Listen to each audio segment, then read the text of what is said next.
My name is Sabrina Townsend, and I'm 34 years old. Last Tuesday, I stood outside a lawyer's office in Harlan, Washington, holding a manila folder thin enough to slide under a door and heavy enough to end a woman's entire performance. Inside that room, my stepmom was telling the attorney that the will reading was only for heirs named in the will. I could hear her through the oak door. I could hear my stepbrother Derek laughing. What Vivian didn't know was that my father had made one last phone call from his hospital bed, not to her, not to her children, but to a woman whose name Vivian had never heard. And that phone call was the reason I was holding a file that would unravel 16 years of lies. Before I take you back to where it all began, please take a moment to like and subscribe. And if you're watching right now, drop your location and local time in the comments. I'd love to know where you're tuning in from. Now, let me take you back to Harlan, Washington, to the autumn I was 14, and the night my mother's hospital room went quiet. The house on Miller Hill had a way of holding sound. My mother's piano notes would linger in the hallway long after she'd stopped playing, like the house itself didn't want the music to end. I grew up in that house. White clapboard, green shutters, wraparound porch with a swing my father built the summer I turned 7. Harlan is the kind of town where everybody waves from their car and nobody locks their front door, and my parents were the kind of people who belonged there. My father, Richard Townsend, sold real estate, not the glass tower kind, but the "let me show you a place where your kids can ride bikes" kind. He started a scholarship fund for local students before I was born. People in Harlan trusted him the way you trust a man who remembers your dog's name and asks about your mother's hip surgery. My mother, Grace, taught piano lessons in the front parlor every Tuesday and Thursday. She grew lavender in the backyard, rows of it, purple and silver green, humming with bees from May through September. The whole house smelled like lavender and lemon polish and whatever she was baking that morning. On Sundays, she made cinnamon rolls, and the three of us sat on the porch and ate them while the fog burned off the valley below. She was diagnosed with lung cancer on a Thursday in September. She'd never smoked a cigarette in her life. The doctor said sometimes it just happens that way, and my mother nodded like she understood, which she probably did, because Grace Townsend understood most things before anyone explained them. She fought for 11 months. Toward the end, the hospital room smelled like antiseptic and dying flowers, and she held my hand with fingers that had gotten so thin I was afraid to squeeze back. The last thing she said to me, 3 days before she died, was about the house. "Remember, sweetheart, that house is yours. Not the walls or the roof. What your father built inside it." I was 14. I thought she meant the bookshelves.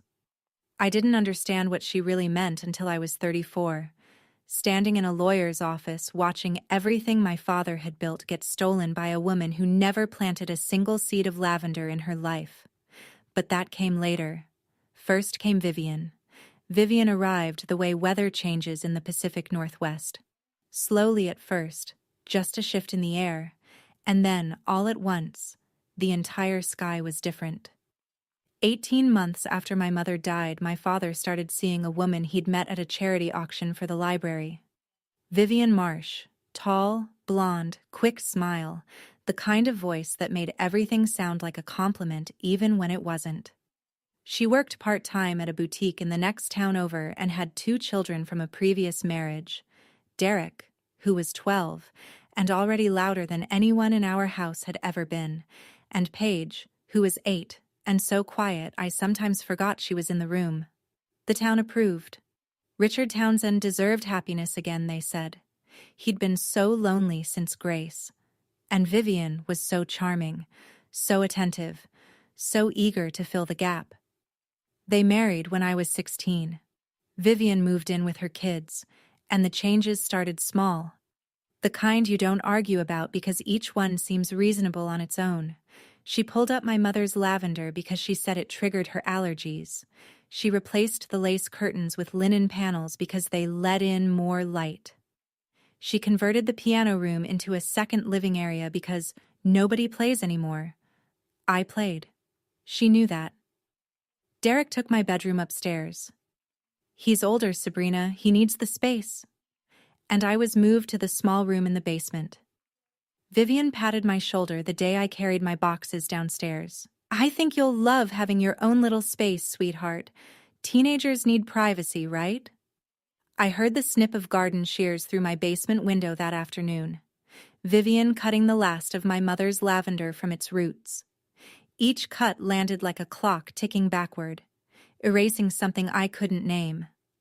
My father stood in the kitchen while it happened. He didn't stop her. He looked at me once, then looked away. The way a man looks away when he knows he's choosing wrong but can't figure out how to choose right. I didn't know it then, but that was the beginning of a pattern. Vivian deciding, my father surrendering, and me disappearing one room at a time. There's a particular kind of loneliness that comes from sitting at a dinner table with 4 other people and knowing that 3 of them are waiting for you to leave. Vivian ran our household the way some people run a business. Schedules, seating arrangements, approved topics of conversation. Dinner was at 6:30 sharp. Vivian sat at the head of the table, which had been my mother's chair. My father sat to her right, which had been his. I sat at the far end, next to the kitchen door, which was nobody's chair because it was next to a draft.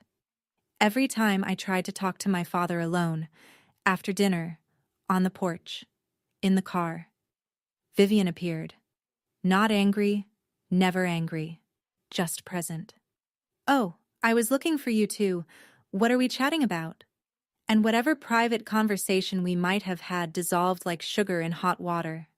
Derek made it worse. He hid my textbooks. He changed the channel when I was watching something.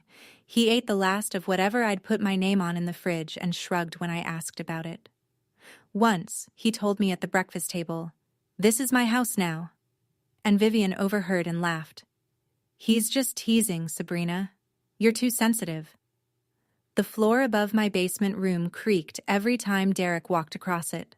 Some nights I'd lie there and count his footsteps, each one a small reminder that someone else was living in my space, sleeping in my bed, breathing the air that used to smell like lavender and now smelled like Derek's cheap body spray. My father tried. He'd suggest we drive out to look at properties together. Just the 2 of us, the way we used to. But Vivian would pout, or sigh, or say, "If you keep leaving Derek out, he'll think you don't love him, Richard." And my father, who had never been good at disappointing people, would fold. I overheard Vivian on the phone one evening. She was talking to a friend, her voice low and satisfied, like a woman who'd just finished rearranging furniture to her liking. "She'll go to college soon, and then everything will settle down. Richard will forget." I was learning something Vivian had already mastered, that you don't need to raise your voice to make someone disappear. You just stop making room for them. I packed one suitcase. It wasn't heavy. That was the part that broke me. 18 years of life, and everything I needed fit into 26 inches of nylon. The decision came the night of my high school graduation. Vivian threw a small party. Potato salad, paper plates, a banner that said, "Congratulations." She invited Derek's friends. She invited Paige's little playdate group. She invited 3 neighbors. She did not invite a single one of my classmates. When I asked why, she tilted her head the way she always did when she wanted to look confused. "Oh, honey, I didn't know who your friends were. You never told me." I had told her, twice. I stood in the backyard that night, listening to Derek's friends throw a football over the spot where my mother's lavender used to grow, and I understood something clearly for the first time. I had no place here anymore, not because I'd done something wrong, but because someone had decided I didn't fit, and the one person who should have fought for me was too tired, or too guilty, or too in love to notice. I wrote the letter the next morning before sunrise. I kept it short because long goodbyes give people a chance to talk you out of things. "I love you, Dad, but I can't stay where I don't belong. I'll be okay." I left it on his pillow. Not on the kitchen counter where Vivian would find it first, but on his pillow, where he'd see it when he lay down that night. Then I took a Greyhound bus to Seattle at 5 in the morning, with diesel fumes and cold fog from the cedar forest wrapping around the bus station like a second sky. I didn't cry on the bus. I cried 3 days later in a studio apartment the size of my old basement room when I realized nobody was coming after me. I wouldn't learn the truth for 16 years, that my father had driven to the bus station that morning. He'd arrived 20 minutes too late. He'd stood in the empty parking lot with my letter in his hand, reading it over and over until a clerk asked if he needed help. But Vivian told the town a different story. "We tried everything. She's just so stubborn. Some children don't appreciate what they have." And Harlan, because Harlan trusted the woman sitting in Grace Townsend's chair, believed her. 16 years is long enough to build a life. It's also long enough to lose a father one phone call at a time. I'll spare you the montage. Seattle was hard, then manageable, then mine. I started as a receptionist at a real estate office, answering phones, filing paperwork, learning the business the same way my father had taught me, by paying attention. I got my license at 22. By 28, I'd opened a small brokerage, 3 agents, a shared office above a bakery, nothing glamorous. I wasn't rich, but I paid my own rent, chose my own curtains, and nobody moved me to the basement. I called my father every month. At first, the calls lasted 20 minutes, then 10, then 5. Vivian was always nearby. I could hear her breathing, or humming, or asking him who was on the phone in that sweet, innocent voice that meant, "Wrap it up." My father's voice got quieter each year, like a radio slowly losing signal. I sent letters, birthday cards, photographs of my office, my first closing, the view of the Olympic Mountains from my desk. He sent back short replies, "Proud of you, sweetheart," in handwriting that grew shakier with time. Through the Harlan grapevine, I heard pieces. My father had sold 2 of his rental properties. Vivian had redecorated the house. Again. Derek, now in his 20s, had dropped out of community college and was living at home, doing nothing in particular. Paige had left for school somewhere on the East Coast. Then, 2 years before he died, I learned my father was sick. Heart failure, complicated by something in his lungs. I called Vivian and asked to visit. "Richard needs rest, Sabrina. Visitors agitate him. The doctor said so." I called again a month later. "He's sleeping. I'll tell him you called." I called his cell phone directly. It went to voicemail. Every time. I didn't know it then, but my father was already making plans of his own, in the gaps between Vivian's surveillance, when she left for errands, when she met with her hairdresser, when she drove to the next town to see the lawyer. My father picked up the hospital phone and dialed a number he'd kept folded inside his wallet for 30 years. But I wouldn't learn about that phone call until after the funeral I almost wasn't allowed to attend. My father died on a Wednesday morning in March, and I found out from the woman who had spent 16 years making sure I couldn't be there when it happened. Vivian's call was short and administrative, like she was canceling a dentist appointment. "Your father passed this morning. The funeral is Saturday. It's a small family gathering." She hung up before I could answer. I drove 3.5 hours from Seattle to Harlan in a state that wasn't quite grief and wasn't quite fury. It was something older than both. The dull awareness that even in death, Vivian had found a way to manage the situation. The church was small, white-steepled, filled with people who'd known my father their whole lives. I walked in 10 minutes before the service, wearing the only black dress I owned, and immediately understood the arrangement Vivian had made. The family pew, front row, left side, held 3 people. Vivian in pearls and a black suit, Derek in a sports coat he kept tugging at, and Paige, who stared at her hands. The rest of the church was seating for guests, which is where I was directed. I walked toward the casket anyway. My father lay in a navy suit with his hands folded, and for one breath, he looked like he was napping on the porch after mowing the lawn. I reached out to touch his hand. Derek stepped in front of me. Mom said family only at the casket. You understand, right? 12 rows of Harlan residents watched me stand there, arm half extended, reaching for a father I hadn't been allowed to reach in 16 years. Nobody said a word. Nobody stood up. I sat in the back pew. I said goodbye from 20 feet away, which is exactly the distance Vivian had been building between us since I was 16. After the service, as I stood in the parking lot breathing cold cedar air and trying not to scream, I noticed a woman I didn't recognize sitting on a bench near the back entrance of the church. Gray-haired, late 50s, hospital lanyard still clipped to her jacket. She looked at me, and she nodded. Just once, just slightly. The way someone nods when they know something they haven't said yet. That evening, I received an email from Vivian's attorney. The will reading was scheduled for Monday. Attendance is limited to individuals named as beneficiaries in the decedent's last will and testament. My name was not on the list. Vivian was wearing pearls the morning she tried to erase me from my father's legacy. Real pearls, the kind my mother never owned because she said they made her neck itch. I arrived at attorney Frank Garrett's office at 9 sharp on Monday.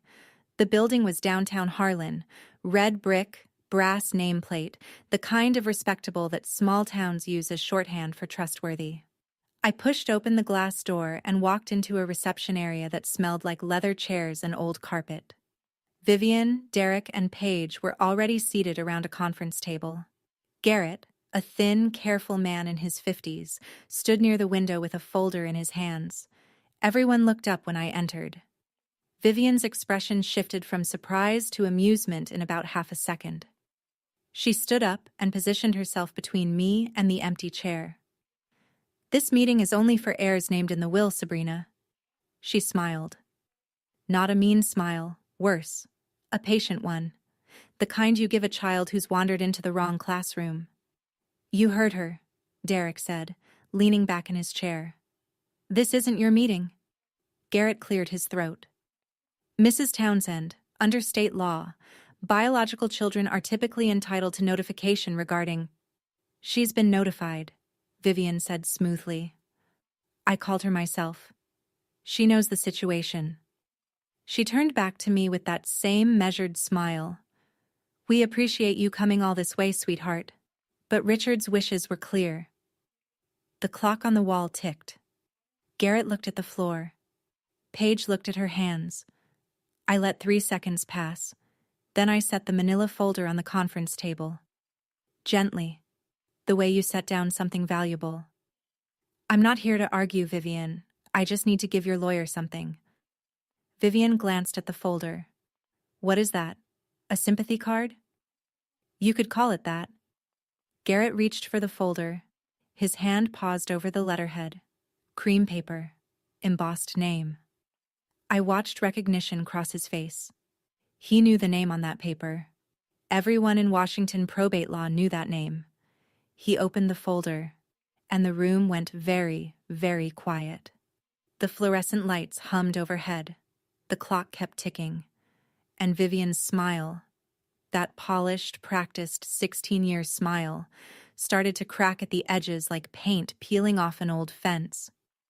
The phone rang at 9:47 p.m. I almost didn't answer. I'd already had enough of Harlan for one lifetime. Let me rewind. This was Saturday night, hours after the funeral. I was sitting in my rental car outside the Pinecrest Motel on Route 9, still in my black dress, engine off, watching rain hit the windshield in sheets. I hadn't eaten since breakfast. I hadn't cried since the parking lot. I was doing that thing where you sit so still that you almost convince yourself you've stopped existing. The call came from a local number I didn't recognize. Miss Townsend? My name is Helen Briggs. I was your father's hospice nurse for the last 8 months. Her voice was hoarse and careful, the voice of a woman who'd rehearsed this call before making it. I don't know if I should be calling, but I can't keep quiet anymore. The motel sign blinked red through my rain-streaked windshield. I pressed the phone harder against my ear. Helen told me things that made the last 2 years rearrange themselves like furniture being dragged across a floor. My father had talked about me every single day. Every day. He'd kept my photograph on his nightstand until Vivian moved it to a drawer. He'd asked visitors for my phone number until Vivian stopped allowing visitors. He'd tried to call me himself, but his cell phone had been misplaced. Vivian said she'd look for it, and never did. But twice when Vivian left the hospital to meet with her attorney, my father asked Helen to dial a number written on a scrap of paper hidden in his nightstand drawer. Not my number. A different one. He asked me to tell the woman who answered, "Richard is ready. Sabrina deserves the truth." Who was the woman? I asked, and my voice didn't sound like mine. Her name was Margaret Calloway, an attorney. I looked her up afterward. She specializes in estate law. Her office is in Bridgewater, about 40 minutes from here. Helen paused. Then she told me the last piece. She'd watched Vivian bring paperwork to my father's bedside on 3 separate occasions. Always after his evening medication. Always when his eyes were glassy and his speech slurred. Helen had recorded the dates in her nursing log. "Your father talked about you every single day, Miss Townsend. Every day. I just thought you should know that." I sat in that parking lot for another hour after Helen hung up, but I wasn't still anymore. Margaret Calloway's office smelled like old paper and strong coffee, the kind of place where important things were kept safe. Sunday morning, 8 a.m., I drove 40 minutes to Bridgewater, a town even smaller than Harlan, and found Margaret's office above a hardware store.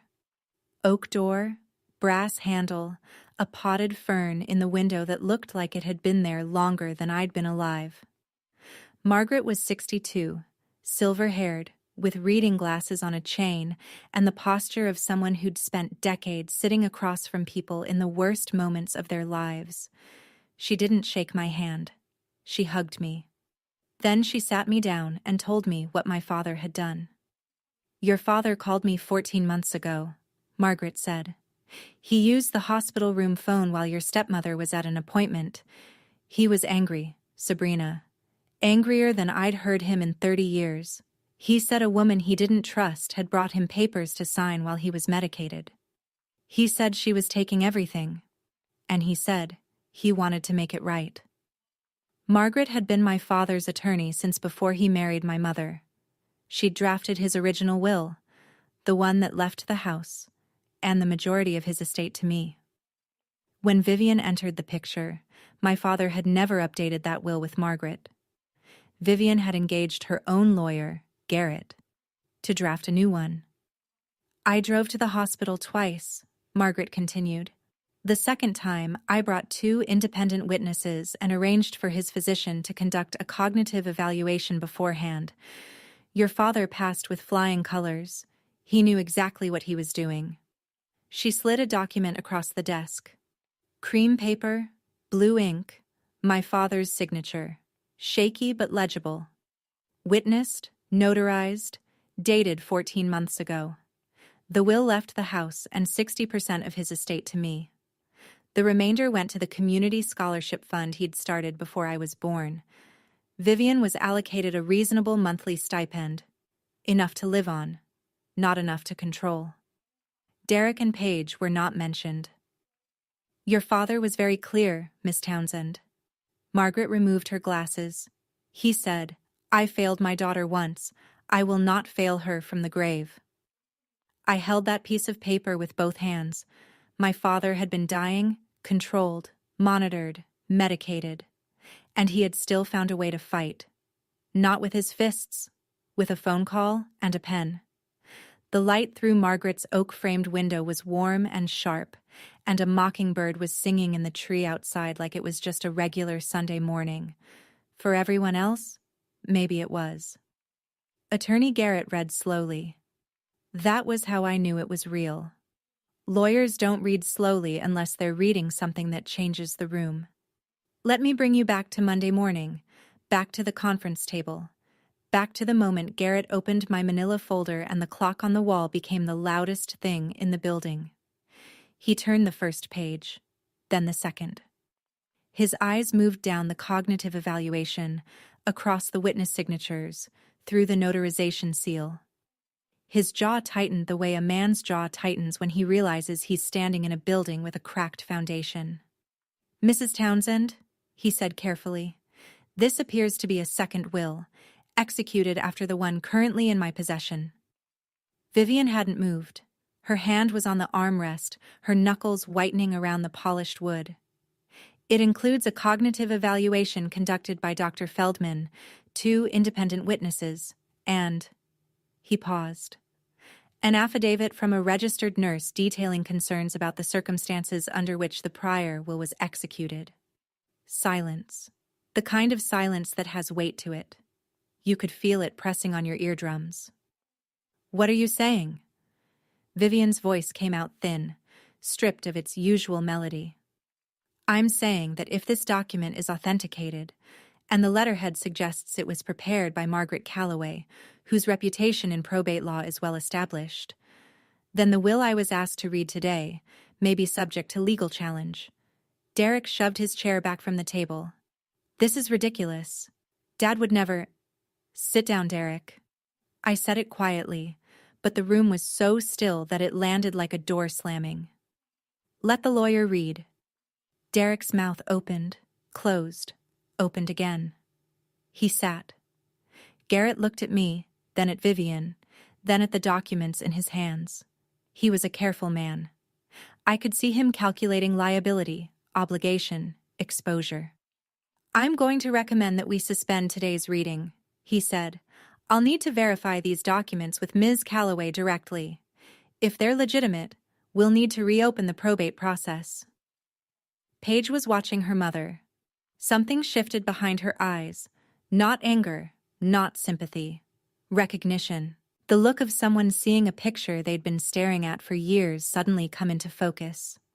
Vivian's fingers twisted the wedding ring on her left hand, around and around, metal scraping skin, as though if she turned it fast enough, she could rewind the last 5 minutes. Vivian did what Vivian always did when the ground shifted beneath her. She became the victim. It took about 4 seconds. She straightened her back, pressed her hand to her chest, and when she spoke, her voice carried the exact pitch of a woman wronged by the universe. "I nursed that man for 2 years. Her eyes glistened. On cue. The way they always glistened when she needed the room to feel sorry for her. I sat beside his bed every night. I held his hand when he couldn't breathe. And where were you, Sabrina? Where were you for 16 years? It was a good performance. I'll give her that." Derek jumped in like a man who'd been waiting his whole life for someone to hand him a script. "She abandoned Dad. Everyone in Harlan knows that. And now she shows up with some fake papers trying to steal what's ours?" Ours. There it was. The word that explained everything about Derek Marshall in a single syllable. Vivian turned to Garrett, her chin lifted, her voice dropping into the register she saved for authority figures. "Frank, I want to file a forgery complaint. That woman manufactured those documents to steal my husband's estate." Garrett's face did something complicated. He was her lawyer. He was also an officer of the court. Those 2 facts were pulling him in opposite directions, and you could see the strain in the lines around his mouth. "Mrs. Townsend, I'd advise against making any formal allegations until—" "I know my husband's wishes, Frank. I know them." I didn't raise my voice.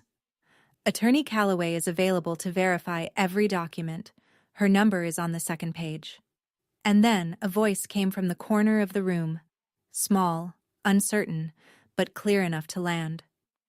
"Mom, maybe we should just let the lawyer check." It was Paige. She hadn't spoken once since I'd walked in. Vivian turned toward her daughter with an expression I'd seen before, the look she gave anyone who stepped out of line. Surprise wrapped in steel. "Paige, not now." Paige looked at her hands, but she didn't take it back. Vivian twisted her ring again. The fluorescent light buzzed above us. Garrett gathered the documents into a neat pile and said he would be in touch within the week. I picked up my bag and walked out. I didn't look back. I didn't need to. I could hear Vivian's composure crumbling behind me like plaster falling off a wall, quietly, in pieces, when no one was watching. I'd never visited a grave before. I didn't know you could feel someone's absence more standing above them than anywhere else in the world. After the suspended reading, I drove to the cemetery on the east side of Harlan, where the headstones face the mountains.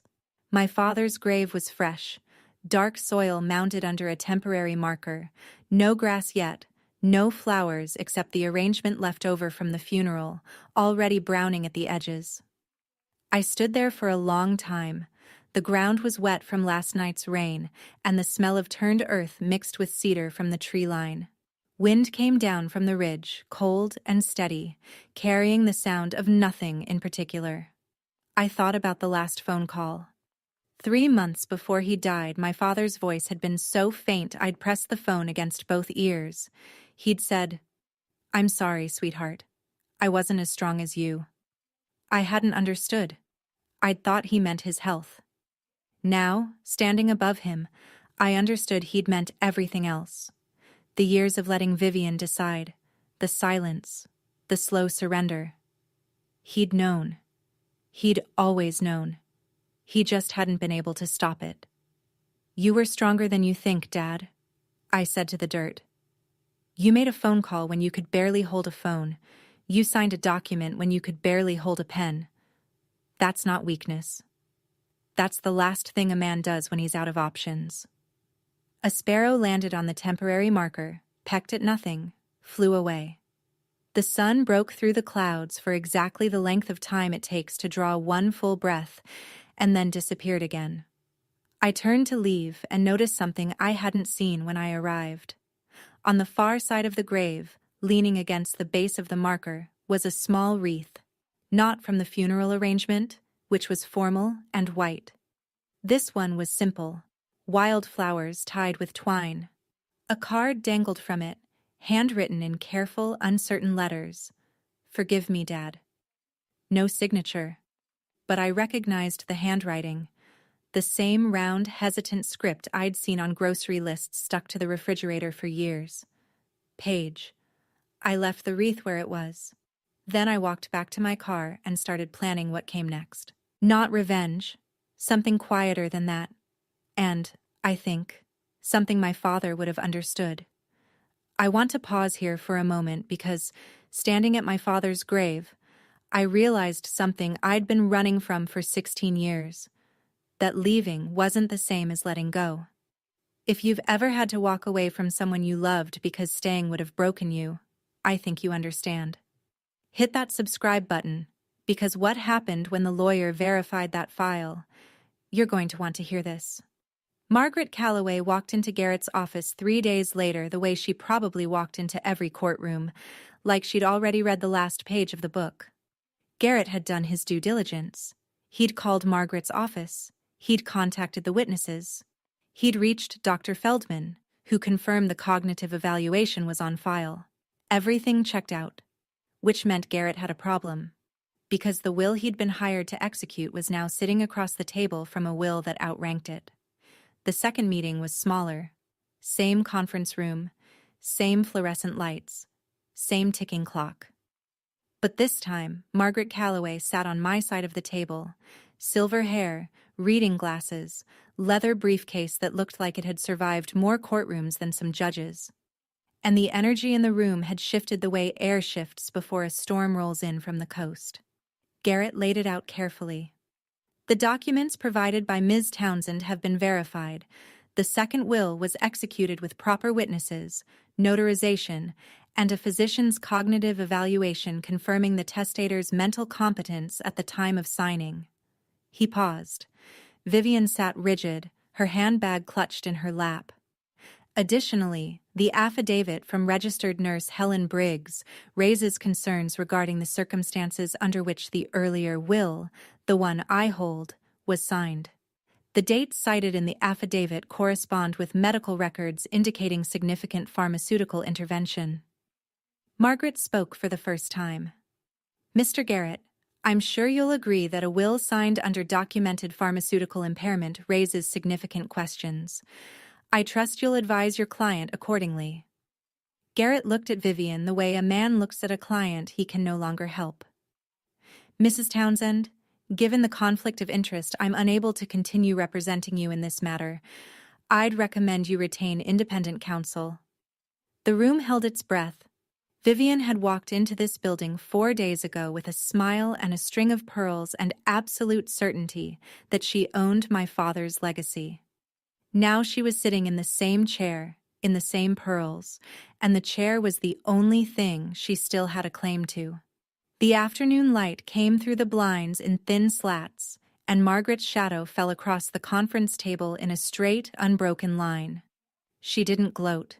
She didn't need to. The documents spoke for themselves. That's the thing about paperwork. It doesn't care about your feelings.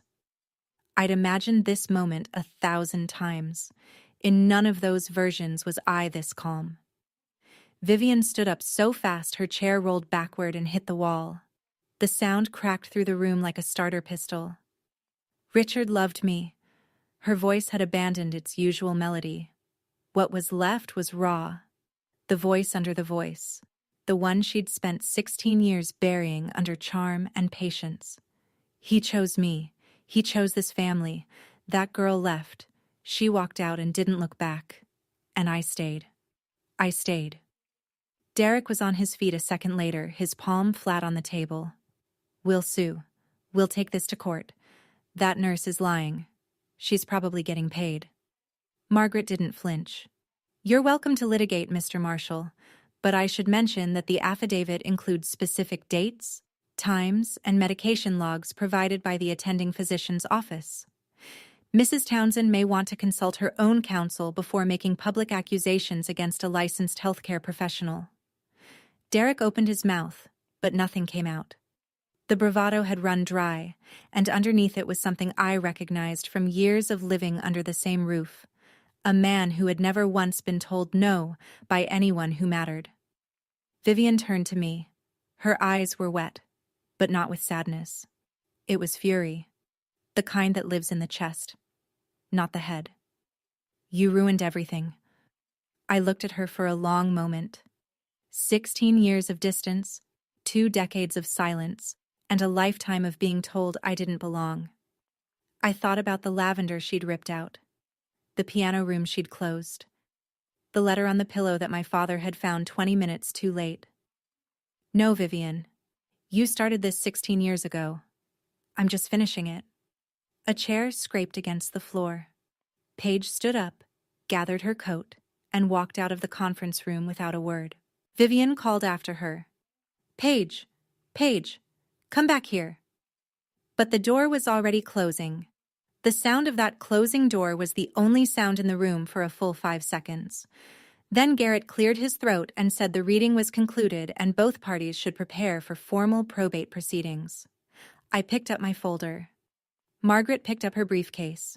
We walked out together into a hallway that smelled like cleaning solution and old building, and neither of us said anything until we reached the parking lot. Then Margaret looked at me and said, "Your father was right about you." In a town the size of Harlan, secrets don't stay buried. They just wait for someone to stop guarding them. I didn't tell anyone what happened in Garrett's office. I didn't need to. Derek did it for me.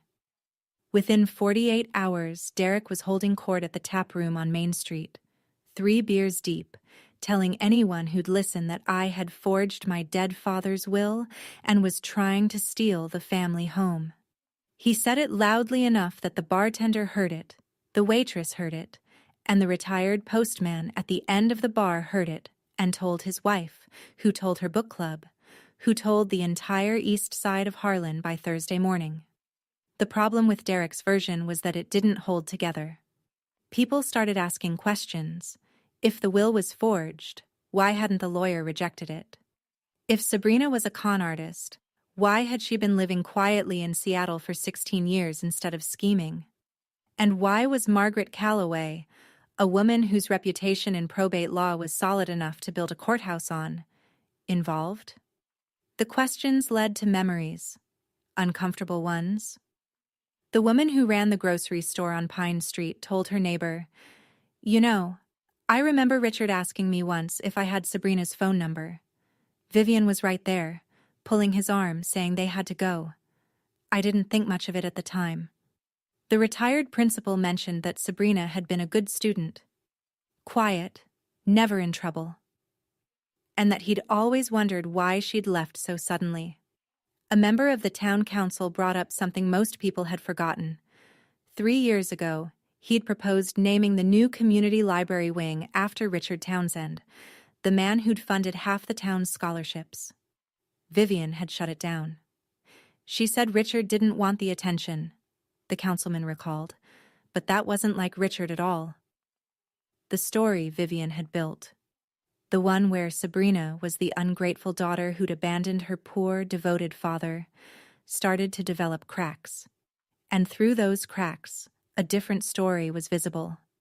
One where a man had been slowly separated from his daughter, his community, and his own voice, by a woman who mistook control for love. By the end of the week, people in Harlan had stopped waving at Vivian from their cars. She didn't seem to notice. Or maybe she did, and that was worse. I almost didn't open the door. I was tired of Harlan giving me reasons to stay up past midnight. It was Wednesday night, 4 days after the second meeting. I was still at the Pinecrest Motel. Same room, same blinking red sign, same thin towels. I'd extended my stay because Margaret said the probate filing would take another week, and there were documents to sign. The knock came at 9:15 p.m. soft, hesitant. The kind of knock that's already apologizing before you open the door. Paige stood on the concrete walkway in a rain jacket 2 sizes too big, holding a wooden box the size of a shoebox. Her eyes were red. Not fresh crying, the kind that's been happening for days, in private, where nobody could see. "Can I come in?" I stepped aside. She set the box on the motel desk, next to the TV remote and a laminated breakfast menu. "I found this in his desk," she said. "The roll-top desk in the study. Mom never touched it. She said it was full of boring old paperwork." I opened the box. Inside, a photograph of me at 8 years old, sitting on my father's shoulders at the Harlan 4th of July parade. A dried sprig of lavender pressed flat and brittle. 3 birthday cards I'd mailed over the years, still in their envelopes, and a letter. The envelope was unsealed. The paper inside was cream-colored, the handwriting shaky but deliberate. My father had written one paragraph. "Sabrina, I drove to the bus station the morning you left. I was 20 minutes late.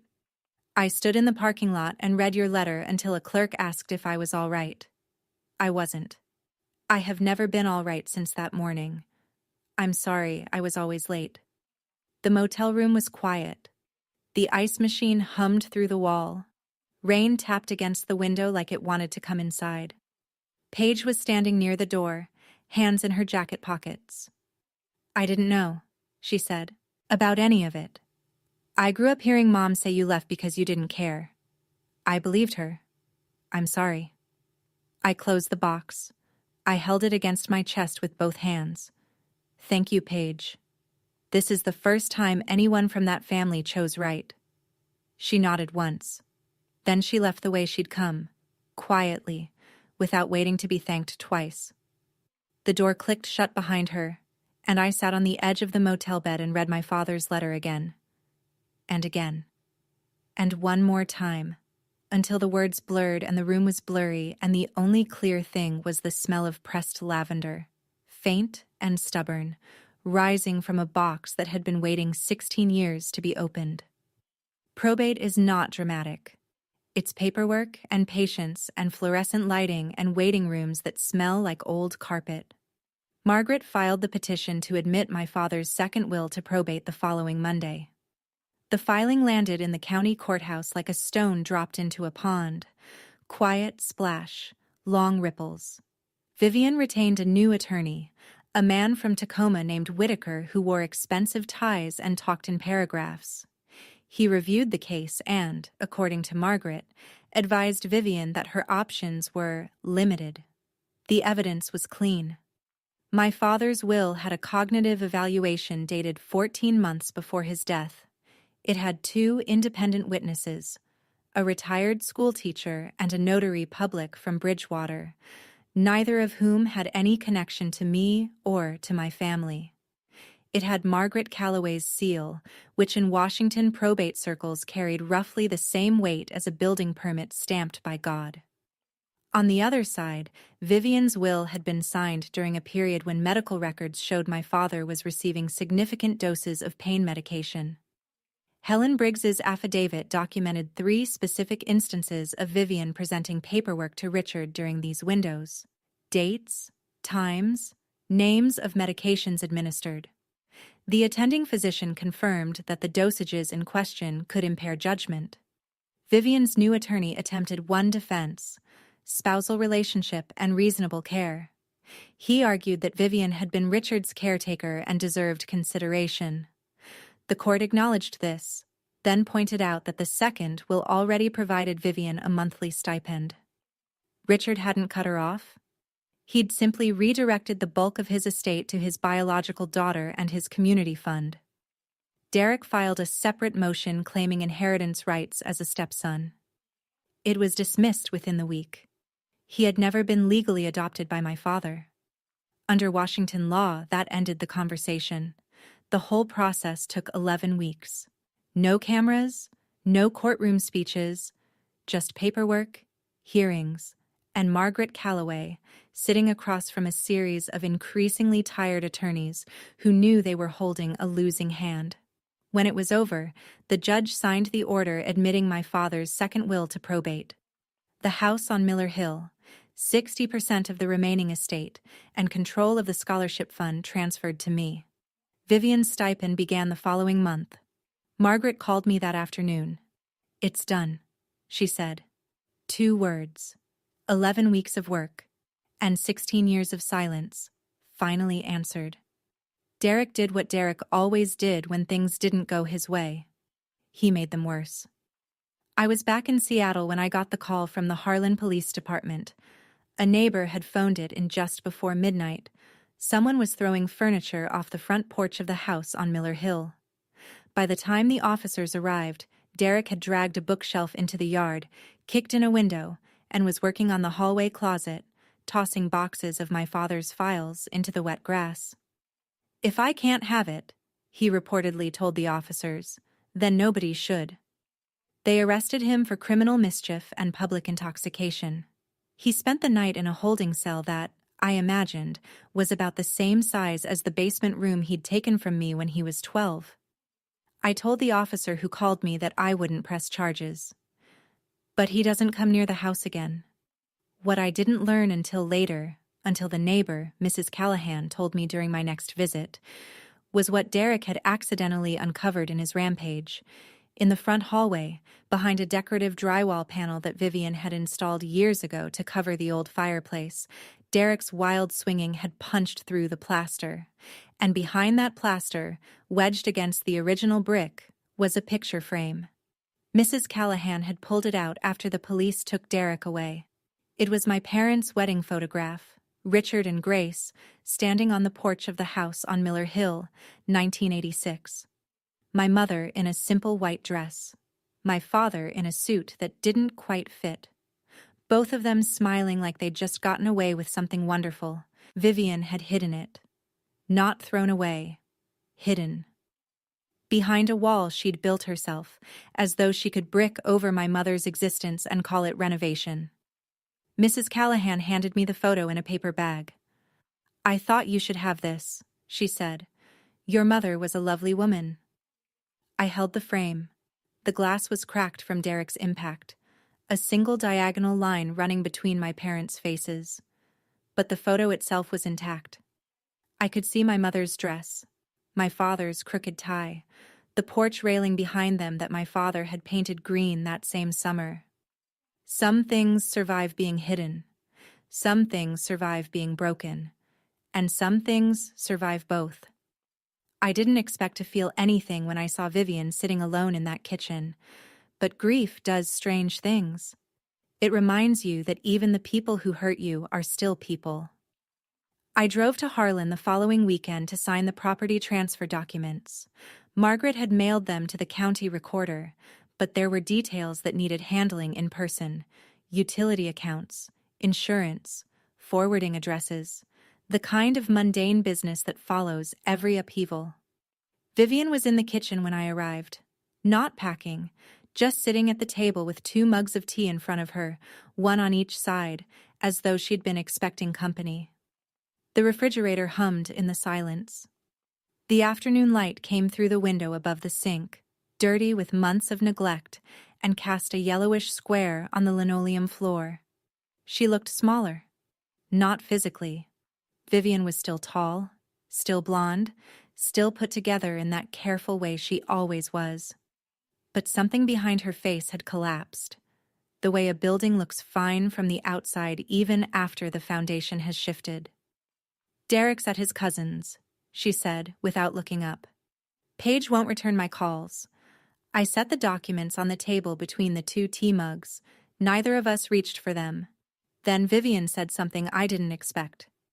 "I know I did wrong." She paused. Her fingers were wrapped around the mug, knuckles pale. "But you don't understand what it was like before Richard. My first marriage ended badly. I raised 2 kids alone. I had nothing. Richard gave me a life. I was terrified of losing it." She looked at me for the first time. Her eyes were dry. This wasn't a performance. This was the thing under the performance. A woman whose grip on security had been so desperate that she'd crushed everything soft in her reach. "I understand fear, Vivian," I said. "But fear didn't make you cut up my mother's garden. Fear didn't make you put me in the basement. Fear didn't make you hold papers in front of a dying man's face while he was too drugged to read them. You did those things, and being scared doesn't make them somebody else's fault." She didn't argue. She signed the documents. The pen scratched against the paper, and the 2 mugs of tea sat on the table growing cold, and neither of us drank them, and neither of us pretended this was a reconciliation. It wasn't, but it was an ending, and sometimes that's enough. Helen Briggs was the kind of woman who carried other people's pain without complaint and went home to microwave leftovers alone. I met her one last time before I left Harlan, at the hospital cafeteria, because Helen was on shift and didn't take long breaks. She was wearing scrubs and the same lanyard I'd seen at the funeral, and she looked exactly like a woman who had been doing hard work for a long time without asking for recognition. I'd brought a thank you card. She waved it away before I could open it. "I didn't do it for you, Miss Townsend. I did it for your father. He was the best patient I ever had." She poured herself coffee from a machine that looked like it had survived the Cold War, added 2 sugars, and sat across from me at a table that smelled like disinfectant and cafeteria soup. "In the last few weeks," Helen said, "your father talked about the lavender. He'd close his eyes and describe the garden, where each row went, how the bees sounded in July, how your mother used to cut bundles and hang them by the kitchen window to dry. He remembered the smell. He'd say, 'Helen, my daughter got her mother's stubbornness. That's why she'll be fine.'" I held the coffee I wasn't drinking. The hospital corridor outside the cafeteria was quiet. Mid-afternoon lull, the hour when nothing urgent happens and the building seems to breathe. "He made me promise," Helen continued. "He said, 'If something happens, and Sabrina doesn't know the truth, make sure she finds Margaret.' I told him I would. You kept that promise." "I keep all my promises, Miss Townsend. It's the only thing I've got that nobody can take away." She smiled. A tired, honest smile, the kind that comes from a life of holding other people's hands in the dark. "Your father fought for you. Not the way movies show it. No speeches, no big gestures. He picked up a phone when he could barely hold it, and he called the one person he trusted. That's courage. The real kind." I reached across the table and squeezed her hand. She squeezed back. "Thank you, Helen. You gave me something 16 years couldn't. Proof that my father remembered me." She nodded, finished her coffee, and went back to work. The cafeteria door swung shut behind her, and the smell of ethanol and flower arrangements drifted in from the hallway, and I sat there for a few minutes longer, in the quiet, with the echo of lavender in my chest. You know, Helen never asked for anything in return. She just did the right thing because it was the right thing. And I think that's what my father was counting on. That somewhere in the world, there are still people like that. If this story reminds you of someone who stood up for you when nobody else would, share it with them. Now, let me tell you how this ends. The lavender took 3 months to come back. My mother would have said that was about right. Good things don't rush. I didn't sell the house. I thought about it, for about 10 minutes, on the drive back to Seattle, when the practical side of my brain pointed out that maintaining a property 3.5 hours away was expensive and inconvenient. Then I thought about my mother cutting lavender in the morning light, and my father building a porch swing on a Saturday afternoon, and a letter that said, I was 20 minutes late, and the practical side of my brain shut up. I hired a crew from Bridgewater to restore the property. The drywall Vivian had used to cover the fireplace came down first, brick underneath, still solid, still the same brick my parents had roasted marshmallows against when I was 5. The linen curtains came down. The piano was tuned. A local nursery donated lavender starts, the same variety my mother had grown, and by midsummer, the backyard was lined with purple again, humming with bees. I used a portion of the estate to re-establish my father's scholarship fund. The Richard Townsend Community Scholarship. Same name, same purpose, same belief that kids from small towns deserve the same shot as kids from anywhere else. Margaret helped with the paperwork. Helen was the first person I told. The house became a community center. Not officially, not with permits and boards, just in the way that things happen in small towns when someone opens a door and keeps it open. Tuesday piano lessons came back. A retired teacher started a children's reading hour on Saturday mornings. A few neighbors organized a community garden in the empty lot next door. And somehow, without anyone planning it, the house on Miller Hill became what it had been before Vivian turned it into a fortress, a place that belonged to everyone. I didn't move back to Harlan. My life was in Seattle, my office, my clients, my view of the mountains. But I drove out once a month now, and each time the road felt a little shorter. Not because the distance had changed, but because I wasn't running from anything anymore.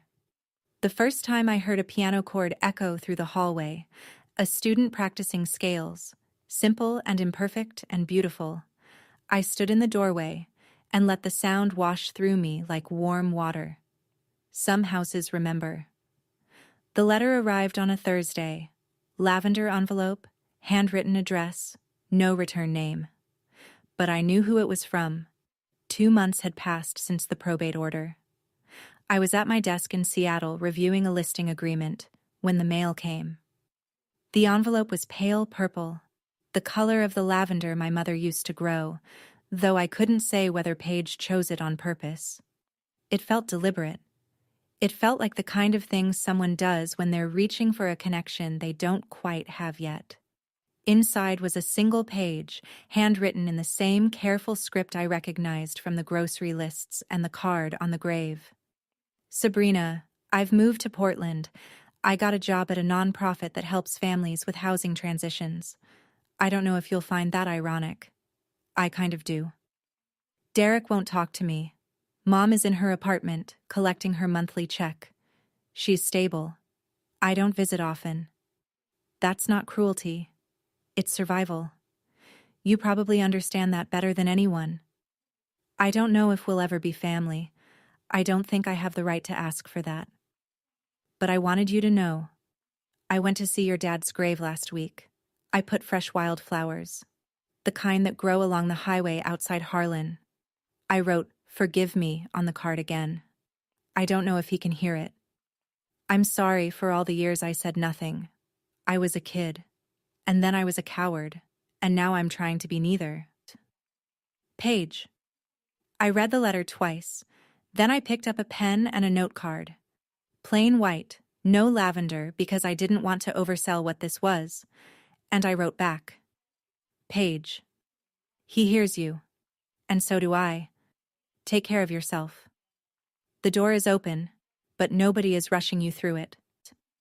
Sabrina. I mailed it that afternoon. I didn't call. I didn't send a long emotional response. I didn't offer Thanksgiving dinner or a guest bedroom or any of the things that movies tell you people are supposed to offer at this point in the story. Because this wasn't a movie. This was two women, 20 years of tangled history between them, both deciding separately that honesty was worth more than comfort. Maybe that's how families start over. Not with a hug, with a letter and a careful, open door. My father never saw the sunset from my office window. But on clear evenings, when the light hits the frame of his photograph just right, I like to think he does. It was a Tuesday in late June. I was sitting at my desk in Seattle finishing a stack of closing documents when the sun dropped below the cloud line and did that thing it sometimes does over the Olympic mountains. Turn the entire western sky orange and pink and gold, the kind of colors that look exaggerated in photographs but are just Tuesday evening in the Pacific Northwest. On my desk, in a frame I'd bought at a second-hand shop in Harlan, was the wedding photo Mrs. Callahan had pulled from behind the wall. The glass was still cracked, the diagonal line running between my parents' faces. But I'd decided not to replace it. The crack was part of the story now. Some things are more honest when they show their damage. Next to it, a smaller frame. A photograph of the lavender garden taken on my last visit. Purple rose, green stems, a single bee caught mid-flight in the afternoon light. If you looked closely, you could see the edge of the porch swing in the background. My father wasn't perfect. I'd spent enough years being angry to know that. He'd been weak when he should have been strong. He'd let Vivian close doors he should have kicked open. He'd arrived at the bus station 20 minutes too late, and he hadn't come after me. And for 16 years I'd carried that silence like a stone in my chest. But in the last year of his life, when his body was failing and his options were shrinking, Richard Townsend had picked up a telephone and called the one person he trusted and said, "My daughter deserves the truth." He'd signed a document with hands that could barely hold a pen. He'd hidden a letter in a desk drawer, hoping someone would find it. He didn't fix everything. He couldn't. But he did what he could, and sometimes, I believe this now, standing in the amber light of a Tuesday sunset, sometimes doing what you can is the whole point. The sun went down behind the mountains. My father's photograph caught the last of the light, and for just a moment, the crack in the glass looked like a thread of gold, holding the picture together instead of splitting it apart.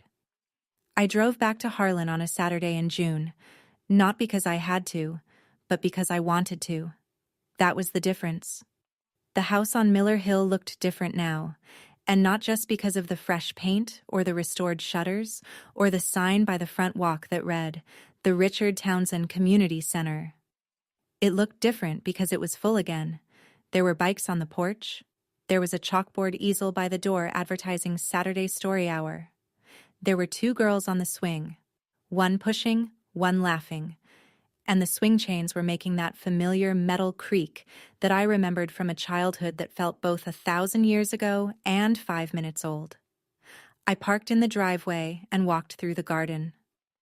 The lavender was in full bloom, silver green and purple, and the bees were everywhere, doing their work, ignoring the humans entirely. The smell hit me the way certain smells do, not through the nose but through the chest, directly into the part of you that stores everything you thought you'd forgotten. Inside, a girl of about 10 was sitting at the piano, picking out a simple melody with 2 fingers. She stopped when she saw me. "Are you Miss Townsend?" "I am." She grinned. "Your dad must have been really cool." I looked at the piano, my mother's piano, back in its room, back where it belonged. I looked at the bookshelves my father had built, now filled with donated children's books. I looked at the fireplace, exposed again, the brick warm and rough and real. "He was," I said. And he would have loved that you're here. She went back to her melody. I walked out to the porch and stood where my parents had stood in their wedding photograph.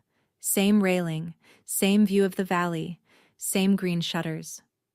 Wind came up from the cedar ridge, carrying the smell of lavender and cut grass and something sweet I couldn't name. And the town of Harlan spread out below me, small and imperfect and familiar. My mother had said, "That house is yours, not the walls or the roof, what your father built inside it." She wasn't talking about the house. She was talking about love, the kind that survives being hidden, the kind that survives being broken, the kind that comes back, eventually, like lavender in June. My name is Sabrina Townsend. I'm 34 years old, and this is my house. That's my story. It took me 16 years to find my way back. But I think the best journeys are the ones where you finally stop running. If this resonated with you, if you've ever had to fight for what someone you loved wanted you to have, tell me in the comments. And if you haven't already, check the description for more stories like this one. Thank you for being here. It means more than you know.